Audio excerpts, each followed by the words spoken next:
자, 오늘은 이제 십성에 대해서 좀 얘기를 해보겠습니다. 그동안 좀 오행에 대해서 많이 얘기를 했고, 격공용신이라든지 또 십성운에 대해서 뭐 얘기를 하기도 했는데, 아직 뭐 십성에 대한 개념을 뭐 시리즈별로 기반을 다진 건 아니라서 틈나는 대로 하나씩 이제 해서 설명해 보도록 하겠습니다. 자, 오늘은 이제 관성에 대한 역할을 좀 할 거고요. 관성에 대해서 이것저것 이제 설명을 해보려고 할 건데요. 일단은 십성에 대한 이야기를 할 때 단식 판단과 이제 복식 판단이 있습니다. 그러니까 우리가 보통 십성만 얘기를 하면은 그거는 이제 단식 판단의 범죄에 들어가는 거죠. 십성만, 재성이나 뭐 정제 편제나 관성이나 이런 것 자체만 가지고 얘기하면 그건 단식 판단이에요. 왜냐하면 일간도 나오지 않았고 오행이 목일간인지 화일간인지 뭐 어느 입장에서 얘기한 게 아니라 그냥 관성이다, 재성이다, 식상이다 라는 이 오행의 상생상극의 메커니즘만 설명한 거기 때문에 정확하게 목의 기준에서인지 화의 기준에서인지 토의 기준에서인지 범위가 명확하지 않기 때문에 십성만 가지고 단식 판단을 해도 잘 맞을 때는 당연히 맞겠죠. 하지만 조금 더 복식 판단을 한다고 하면은 여기서 오행이나 일간이 일단 들어가면은 거기서 조금 더 세부적으로 들어갈 수 있겠죠. 예를 들어서 식상이라고 하더라도 목일간의 식상이다. 그러면 식상이 화가 되겠죠. 그리고 간목일간의 식신이다. 그러면 딱 병화라고 정할 수 있겠고요. 상관이면은 정화. 이런 식으로 조금 더 세부적으로 들어가서 같은 식상인데 목일간의 화식상이다. 그 중에 병화식신이다. 정화상관이다. 이렇게 들어가면은 오행에 대한 부분도 결정이 되고 식신상관이라는 것도 세부적으로 이렇게 나눌 수 있는 거니까 이러한 차이를 여러분들이 좀 아실 필요가 있습니다. 물론 단식 판단이라고 해서 무시해야 된다는 건 아니에요. 단식이든 복식이든 흐름과 맥만 잘 짚으면은 큰 차이가 없어요. 퍼즐의 조각을 가지고 전체를 아우르는 것은 그야말로 단식인데 그걸 가지고 맥을 잘 잡으면 큰 그림을 또 가리킬 수도 있는 거니까. 근데 그 퍼즐의 조각이 조금 더 디테일하고 어떠한 사람을 그린 그림인지 풍경을 그린 그림인지 이거에 대한 단서가 있다고 하면 배우는 입장에서는 조금 더 수월하게 접근을 할 수가 있겠죠. 그래서 여러분들이 항상 사주 책을 읽거나 강의를 듣거나 항상 그러한 상황에서 내가 지금 배우고 있는 이론이 단식 판단이구나 복식 판단이구나 이거를 조금 분별을 하시면 좋겠다는 얘기죠. 그래서 오늘 제가 할 부분은 일단 오늘 이제 첫 시간이다 보니까 대체로 이제 관성이라고 하는 이 십성의 메커니즘 위주로 할 거기 때문에 조금 이제 단식 판단에 대한 기준으로 먼저 출발한다는 거를 좀 알아두시면 좋을 것 같아요. 그래서 영번에 해당하는 단식 판단의 기준 이렇게 십성만 가지고 얘기하면 단식이라고 말씀을 드렸고요. 십성을 나눈다라고 얘기를 하면은 이제 비식재관인이 있죠. 근데 비견겁재, 즉 비겁이라고 하는 것은 일간하고 똑같은 동기 오행이니까 그것은 이제 어떤 세력으로 별도로 빼고 나머지의 작용면으로 봤을 때는 인식하고 재관을 나눠서 보는 게 편합니다. 그러니까 인식이라고 하는 것, 인성은 나를 생해주는 거고 식상은 내가 생을 해주는 거죠. 그러니까 얘네들은 이제 생이라고 하는 키워드가 들어가요. 상생, 상극할 때 이 상생이라는 키워드가 들어가죠. 그런데 이제 재관이라고 하는 것은 재성은 내가 극하는 거고 관성은 나를 극하는 거죠. 그래서 재관이라는 것은 이제 극이라고 하는 키워드가 들어갑니다. 그래서 인식하고 재관을 이 생과 극으로 이렇게 분류를 하면 여러분들이 이제 공부를 하실 때 십성을 하나씩 굳이 하지 않더라도 큰 맥을 짚어가면서 인식하고 재관을 일단 이분법적으로 좀 나누면은 이해하기 편하겠구나 이렇게 보면 된다는 얘기죠. 자, 여기서 인식은 실력, 재관은 운으로 보면 쉽다고 제가 설명을 해드렸습니다. 자, 이것은 뭐냐면 인성과 식상이라고 하는 것은 만드는 생산의 기능이 좀 들어가요. 그러니까 인성은 나를 생해주는 거고 식상은 내가 생을 하는 거예요. 일반적으로 우리가 인성을 엄마라고 하죠. 식상은 또 여자 기준에서 자식이라고 하고요. 그러니까 이 생이라고 하는 것은 기본적으로 이제 무조건이라는 키워드가 들어갑니다. 무조건. 그러니까 엄마가 자식한테 밥 주는 거, 자식한테 그냥 무조건 잘해주는 거죠. 키워야 되니까. 그러니까 이게 우리 부모가 나를 낳고 내가 자식을 낳는 거에 대해서는 이건 이제 무조건이라는 키워드가 들어가고요. 재관이라고 하는 것은 조건이라고 하는 키워드가 들어갑니다. 그 조건이라고 하는 것은 여기서 환경과 상황이라는 게 이제 따라오는 거죠. 그래서 인식이라고 하는 이 무조건적인 이 생애 관계, 그러니까 이것은 그냥 생산해내는 그 제조, 생산 이 단계 자체를 얘기하는 거고요. 이 재관은 그것을 어디다 갖다 써먹을 거냐, 쓰임에 대한 부분을 얘기를 하는 거죠. 쓰임 내지는 활용, 이렇게 보면 되겠죠. 그래서 인식이라고 하는 것은 기본적으로 내가 들어오는 정보, 인성을 또 공부라고 하죠. 어떤 정보나 매뉴얼적인 그런 텍스트 같은 공부를 얘기를 하고, 전통적으로 계승이 되어 온 그런 문서적인 것을 이제 인성이라고 합니다. 그래서 인성으로 공부를 한다는 것은 누가 만들어 놓은 것을 이제 공부를 하는 거고, 식상으로 공부를 한다는 것은 내가 내 방식대로 새롭게 창조를 하고 개발을 해서 만드는 이제 공부 방식이나 또 그런 스타일을 얘기하는 거겠죠. 그래서 이제 공부 자체는 인성과 식상이라고 얘기를 하면 되겠습니다. 일단은 공부가 내가 뭐에 대해서 관심을 갖고 연구하는 모든 측면에 대한 것들은 인성과 식상으로 얘기할 수가 있다. 여기서 재관이라고 하는 것은 그것을 확인하는 용도로 쓰임을 발생을 시킵니다. 내가 공부를 했는데 그 공부에 대한 것이 맞는지, 아니면 어느 정도 확률의 통계가 나오는지, 이런 것들은 이제 재관의 영역으로 얘기를 할 수가 있겠죠. 그래서 이 쓰임과 활용에 대한 것은 정확하게 조건과 상황, 이걸로 이제 결과치가 나오는 거죠. 그래서 과정과 결과 이렇게 얘기했을 때는 인식을 이제 과정이라고 보시면 되겠고, 재관을 좀 결과라고 보시면 되겠습니다. 이것은 뭐 절대적인 거는 아닌데 일단 여러한 범주로 먼저 이해를 하시면 어떨까 싶어서 제가 구분을 해놓은 겁니다. 인식이라고 하는 과정, 그러니까 열심히 공부하고 연구하고 자신에 대한 캐릭터를 좀 만들어내서 재관이라는 사회에 나가서 결과를 보는 거예요. 그럴 때 이제 조건이라든지 쓰임, 활용, 이건 이제 시대적인 배경이 좀 도와줘야, 그래야지 내가 조금 더 잘 쓰이고 조금 덜 쓰이고, 뭐 아쉽지만 쓰임을 받기가 조금 어려운 상황이 됐다든지, 실력은 내가 더 월등한데 경쟁자가 조금 더 우위를 점하고 있다든지, 뭐 이런 일은 얼마든지 일어날 수 있잖아요. 그래서 인식과 재관에 대한 것들, 실력과 운으로 나눠볼 수 있겠다. 그러니까 이제 재성이나 관은 뭐 돈이랑 명예로 얘기할 수도 있잖아요. 자신의 능력을 가지고 이제 돈을 버는 경우도 있지만, 내가 날 때부터 집안에 금수저물고 태어나고 집안이 아주 명예가 아주 출중한 그런 정치인의 가문이다. 그러면 이제 그런 상태에서 내가 열심히 해서 주어지는 게 아니라 그냥 태어날 때부터 이렇게 이제 주어지는 거죠. 그리고 또한 내가 그러한 쪽으로 나가기 수월한 환경이라는 것은 그야말로 조건과 배경이라는 게 이제 따라온다는 거죠. 그래서 재관이라고 하는 것은 항상 이런 조건을 얘기한다.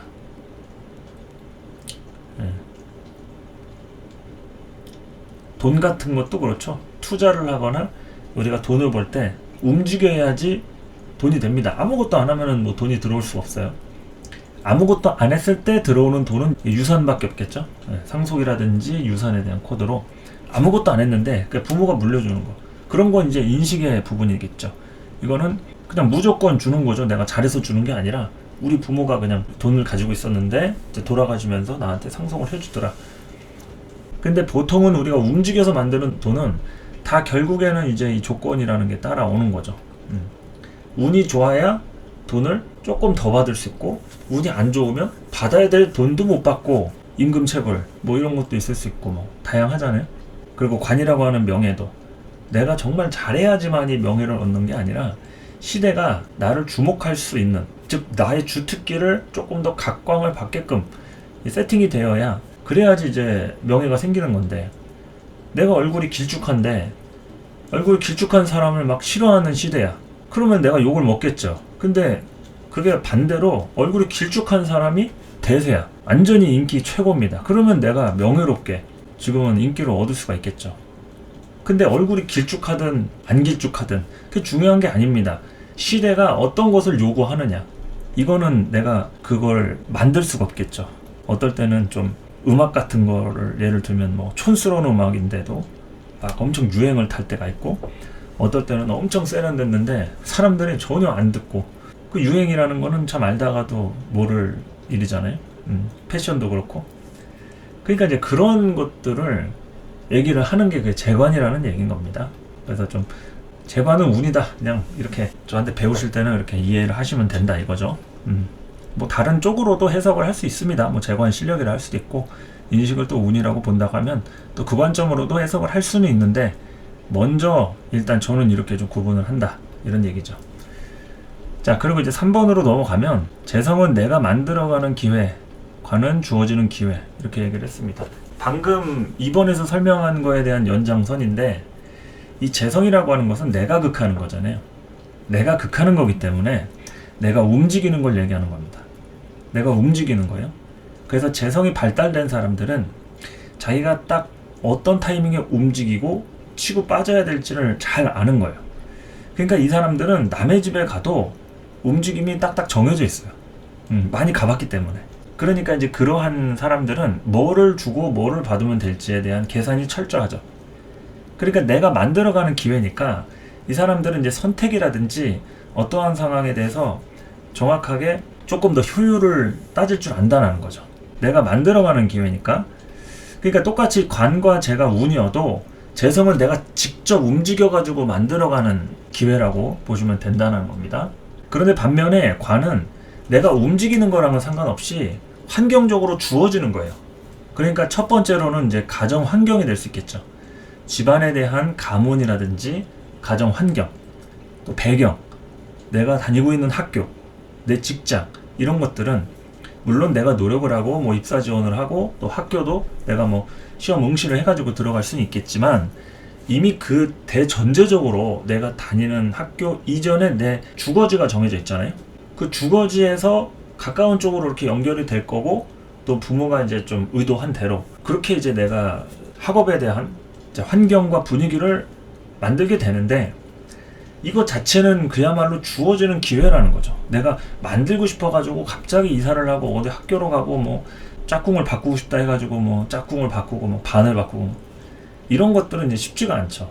노력하면 뭐 할 수는 있겠지만 이제 그것이 주어지는 대로 적응하는 것 이면에 공사가 커지니까 웬만해서는 바꾸지 않고 받아들이면서 우리는 좀 살고 있습니다.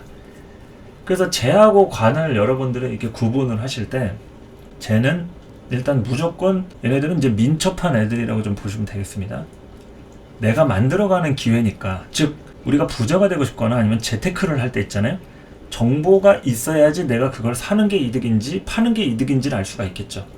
그런데 그걸 모르면 또는 재테크에 아무런 관심이 없으면 부동산이 올라갔는지 내려갔는지 관심이 없습니다. 아무 상관이 없으니까. 그런데 내가 보유하고 있는 주식이든 코인이든 부동산이든 그것에 조금 집착을 하고 있다. 그것에 대한 손해를 보면 좀 안 되는 상황이다. 그러면 당연히 뭐 시장 경제의 논리에 따라서 금리가 높아진다든지 아니면 주가가 떨어지고 있다든지 이러면은 이제 문제가 생기니까 관심을 가질 수밖에 없겠죠. 그러니까 사람 관계라든지 정보에 대한 것들 이런 거에 굉장히 민감하다. 이 재성들은. 관도 물론 민감하긴 하겠죠. 하지만 관은 자기 상황과 관련되어 있는 것에만 좀 민감합니다. 그러니까 재성은 내가 다루려고 하는 소유물이라든지 사람들, 인프라 있죠. 이제 그런 쪽으로 이렇게 열심히 내가 조금 더 편하기 위해서 조금 더 넉넉하기 위해서 움직이는 영역이라고 하면 관은 일단 내가 어떠한 상황에서 좀 잘 적응할 수 있는지 이거에 대한 그 시스템을 좀 보는 거라고 좀 보면 되겠죠. 그래서 관은 내가 만든 건 아닌데 어쨌든 만들어져 있는 시스템이다.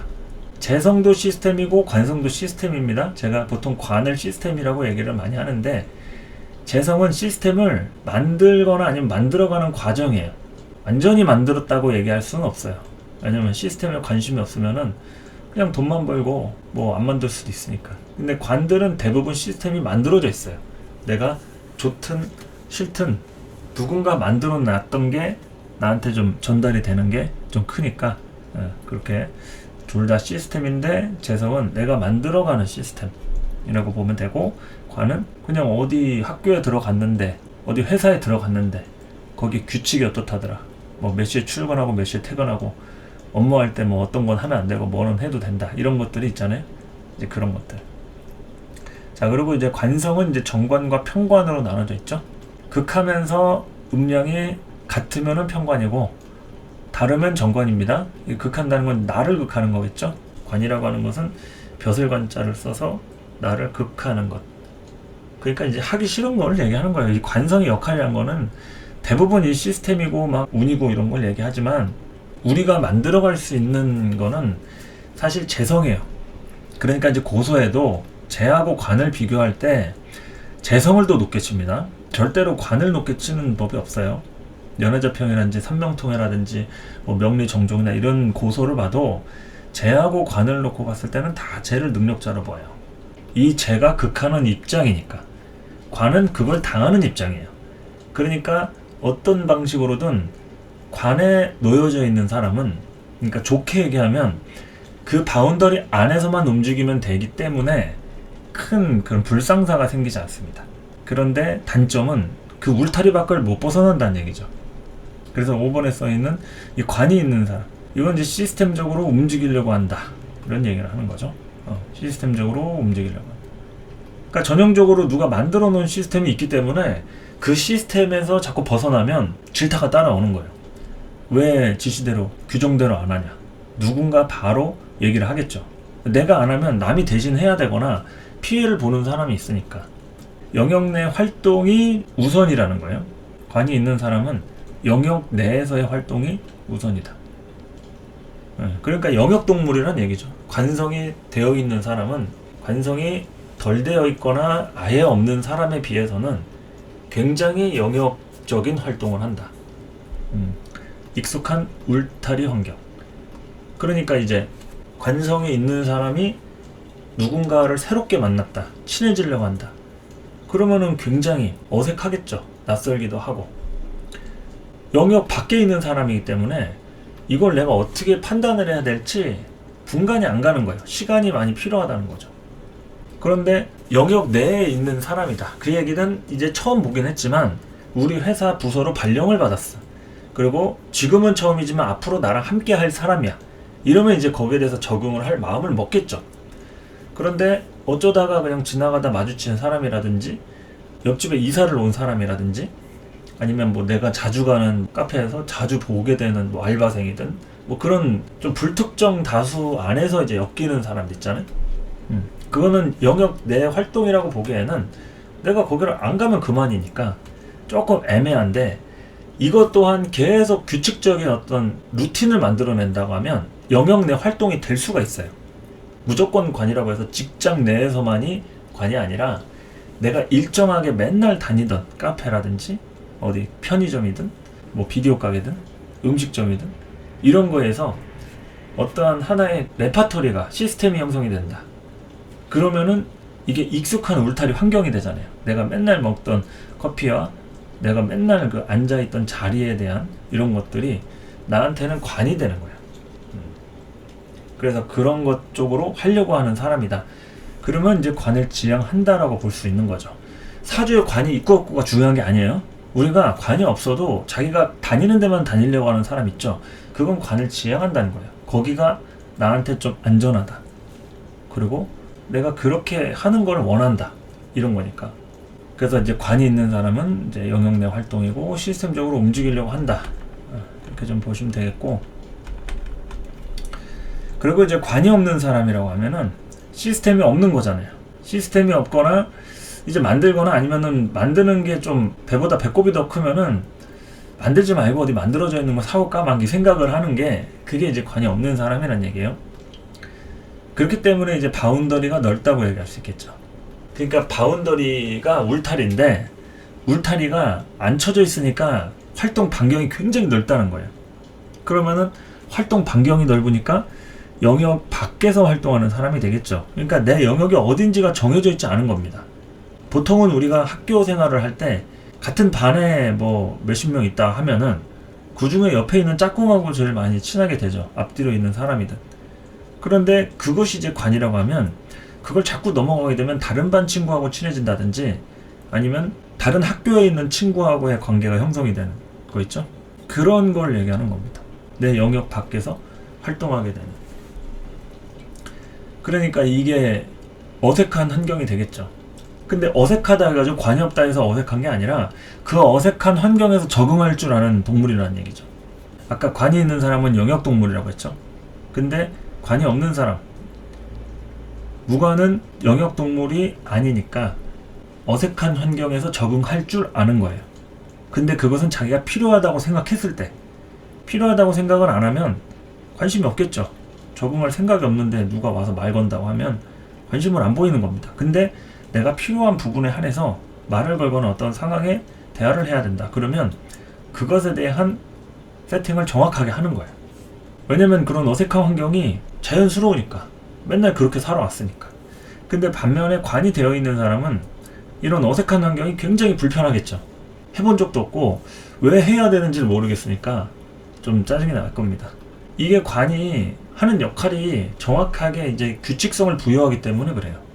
내가 예측할 수 있는 사람 또는 어느 정도 정보가 있는 사람, 이 부분 안에서 관계하게 돼 있는데 이 사람이 누군지도 잘 모르고 또 오늘 처음 만났는데 이 사람하고 나하고 앞으로 만날 일이 또 있을까?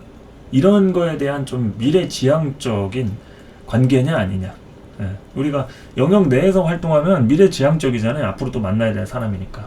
내일 출근하면 또 만나고 옆집에 이사를 왔다. 그러면 어떻게 하다가 이렇게 엮이게 되면 또 만나게 될 사람이니까 하다못해 그런 사람이라도 좀 연결이 되는데 그냥 어쩌다가 이제 뭐 소개를 받았다거나 지나가다 만났다. 이러면 어색한 환경이 되는 거예요. 이 차이로 이렇게 인지를 하시면 이제 된다는 얘기입니다. 관성의 역할이라는 거는.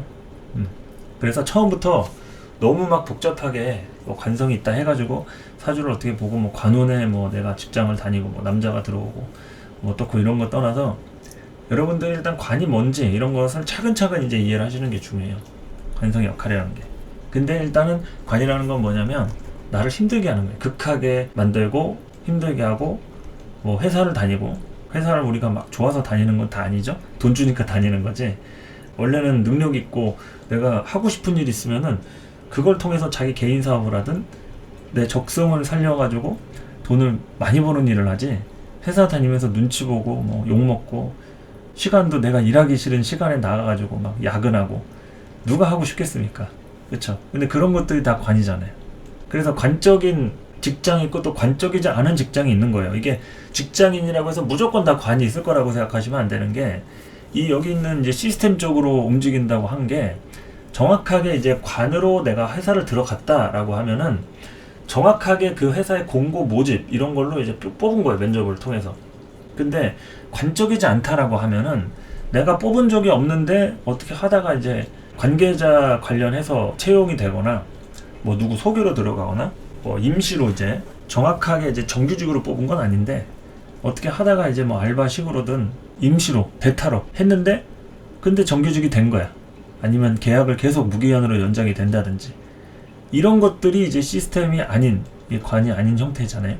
그런 걸로 이렇게 연결이 될 수가 있는 게 이게 일단은 이제 무관의 형태고 또 공무원도 마찬가지로 관이 없어도 이제 공무원을 할 수가 있는 게 조직 내의 어떤 체계가 관적으로 이렇게 되면은 정확하게 이제 체계가 이렇게 질서 있게 딱 잡혀지고 또 내가 윗사람하고의 이런 관계에서 눈치를 보는 그게 딱 관입니다. 그런데 내가 눈치 보는 사람이 없다. 이제 막 새로 생긴 부서다. 이러면은 그러니까 윗사람이 있긴 있는데 윗사람도 같이 막 어리버리타는 그런 경우 있잖아요. 그리고 나보다 일을 더 오히려 못해. 이러면 이제 내가 관적이지 않은데 직장 생활을 할 수가 있는 이유가 되는 거예요. 그러면 할 수 있는 거예요. 윗사람이 나보다 못하면 그러면 내가 그 회사는 다닐 수가 있다. 그런데 윗사람이 만약에 나를 계속 찍어 누르면서 이거 왜 안 하냐 저거 왜 저러냐 하면서 막 나를 갈구는데 그거를 버틴다. 관이 없으면 못 버틴다는 거예요. 들어오면 안 되는 자극이 들어온 거니까.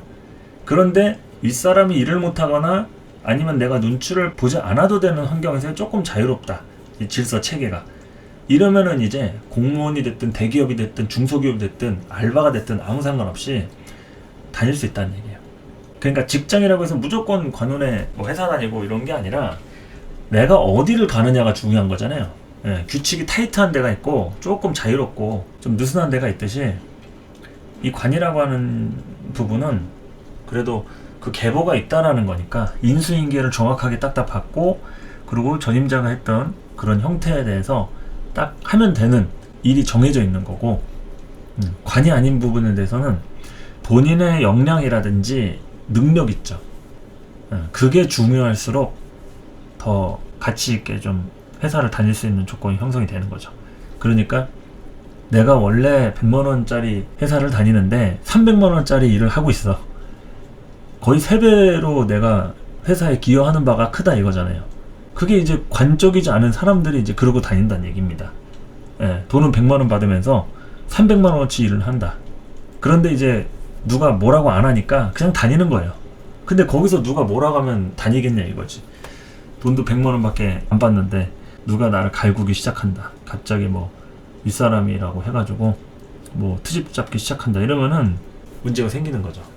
그러니까 이제 무관이라든가 관약이라든가 뭐 식상의 관을 치는 이제 식급관의 형태로 이제 직장을 다닌다 이러면은 대부분 회사에 문제가 있거나 시스템, 질서, 체계에 어떤 정확한 정립이 되어 있지 않아도 그걸 이해하고 다니는 거예요. 그냥 감수를 하고. 그런 피해가 당연히 올 수도 있고 또 본인도 그런 자유로움 안에서의 어떤 뭐 혜택을 받았다 할 수도 있고. 그러니까 이제 이 관이라고 하는 걸로 무조건 직장생활이다. 뭐 봉급쟁이, 월급쟁이다. 이렇게 이제 생각하는 거에서는 조금 자유로워질 필요가 있겠죠. 그리고 또한 이제 관적이지 않은 사람도 있지만 이런 정관, 편관이 다 있는 이제 관살 혼잡의 형태도 이제 나타나겠죠. 그러면 이제 정관에 대한 시스템하고 이제 편관에 대한 시스템을 같이 이제 관장을 하기 때문에 이제 그 사람은 항상 정관과 편관을 이제 왔다 갔다 하는 그런 사람인 거죠. 그러니까 단적으로 얘기를 하면 정관은 내근직, 편관은 외근직. 그러니까 밖에 나가서 하는 현장 일 있잖아요. 근데 이제 현장 일이라고 얘기를 하는 거지. 무슨 뭐 직장인 보고 갑자기 막 노가다 하고 막 망치질하라고 하고 뭐 이건 아니잖아요. 그 정도의 노동 강도를 얘기하는 겁니다. 편관이라는 거는. 아니면은 조금 내가 이제 힘든 사람을 감당해야 하는 일이라든지. 그리고 또 그것도 있어요. 일은 안 힘들어. 편관이 있는데 내 사주에서 편관이 있는데 일이 안 힘들어요. 돈을 그래도 벌어 놓겠죠. 근데 내가 못 쓰는 경우가 있습니다. 돈을 벌어놨더니 결혼해서 남편이 사업이 안 됐다든지 아니면 가족 중에 누가 아프다든지 또 내가 오히려 투자 같은 거에 욕심을 내다가 좀 돈을 손해를 봤다든지 이런 걸로도 연결이 될 수가 있습니다. 그러니까 편관이면 오히려 직장 다니면서 막 힘들어야 되잖아요. 원래 나를 막 갈구는 사람도 있어야 되고. 그런데 편관으로 저는 직장 다니면서 그렇게 힘들지 않았는데 이런 사람들이 있어요. 그거는 직장을 꼭 다닐 때 편관으로 고통을 받는 게 아니라 이 편관이라고 하는 고통은 직장을 다닐 때 이제 현재 진행형으로 나한테 지적이라든지 자극이 들어올 수 있겠지만 그런 게 아니어도 쌓였다가 재물에 대한 손실로 연결이 되는 경우도 있다는 거죠. 그것을 이제 보통 재생살이라고 표현을 하는데 그런 걸로 연결이 되면 벌어놓은 돈을 내가 못 쓰더라.